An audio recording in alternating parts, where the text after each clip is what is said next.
So I've just got back from a shoot with my old team at the RNLI, and when I got back, I realised I had Harrison's marker pen in my coat. Sorry mate, I'll give it to you next week. But it got me thinking, everyone loves a clapperboard, and if you're on a corporate job, that is the first thing you give your client if they want to be involved, because they enjoy it, it's fun, it's useful for you. Problem is, they don't do it right. So today we're going to be talking about clapperboards. Let's go.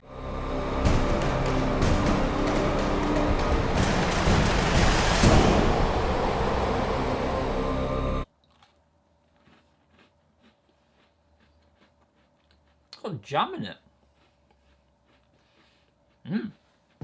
Okay. Now obviously to fill out a clapperboard you need a pen. Don't use a permanent marker. Use a dry wipe. But also, little tip, you wrap some blue tack around it, you can just stick it on the back, and that way it's always there.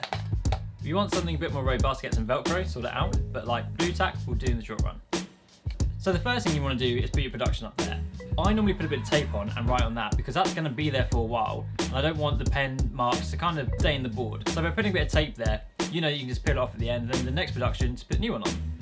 Director? You might think, well, what's the point of that? But if this is going to an editor who's working on lots of projects, very quickly he can see the production and the director, he's away. Your scene and roll is probably the other way around. I don't know why this is this way, stupid. Anyway, the roll, back in the day, was your roll of film. If you're still shooting on 16mm or 35mm, it still is that. If you're on digital, it's your SD card, your CF card, whatever, however you're recording it. The best way I found to do this is to work up 1, 2, 3, 4, 5, but if you've only got 3 SD cards, the way that I do it is I go 1A, 2A, 3A, 1B, 2B, 3B. And that way I know that if I see a B on the slate and I've got that card in my camera, I need to double check that I've got all the footage off before I format that card and go again. It's just a little way of helping me make sure that I'm not going to lose anything. Your scene. Very obvious what scene you're going to be filming. But remember, you're not going to be filming in chronological order most likely, so you always start with just a number. However, if you're going to then change the angle in that same scene, you're going to change the lens in that scene, what you need to do is make a note of that by putting a letter after it. So if you're going to start your shoot with a wide, that's going to be scene 32, but then you go to a close in the same scene, just a variation, 32A. And you just keep going up and up and up. But don't put I and O, because they can be confused for 1 and 0, and that's not a fun thing if you end up in that situation.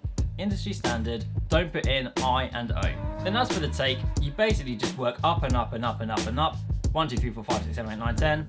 This is one to really stay on top of though, because if you get the scene number wrong, you might get away with it because the editor can tell, oh well, it's a different shot, it's a different location. There's something obvious about it. You get the wrong take, everything is then going to be out of sync as they work through it.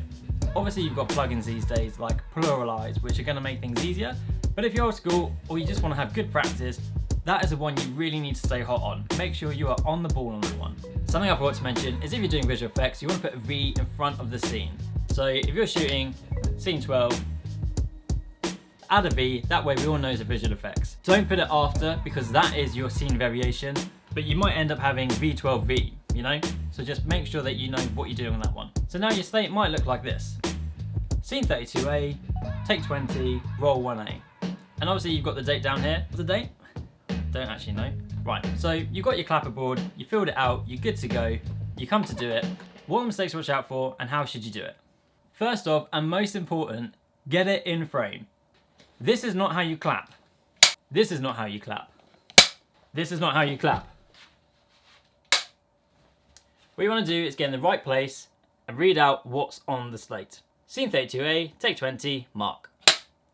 Something to note is that when you come into the frame, you shouldn't start closed. You should start open, all right?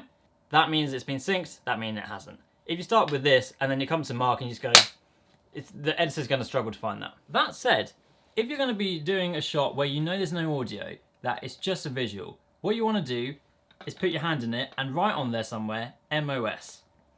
So I've written on there, MOS, which actually stands for Motor Only Sync, and I've put my hand in the clapper. That way the editor knows straight away, they don't need to wait for a clap, it's just visual. Another thing is if you're going to be doing it right in front of an actor's face, you want to call soft sticks. You don't want to put it in front of their face and clap really loudly as I'm about to do. It's not enjoyable, doesn't help the actor get into the right mindset, doesn't do anything.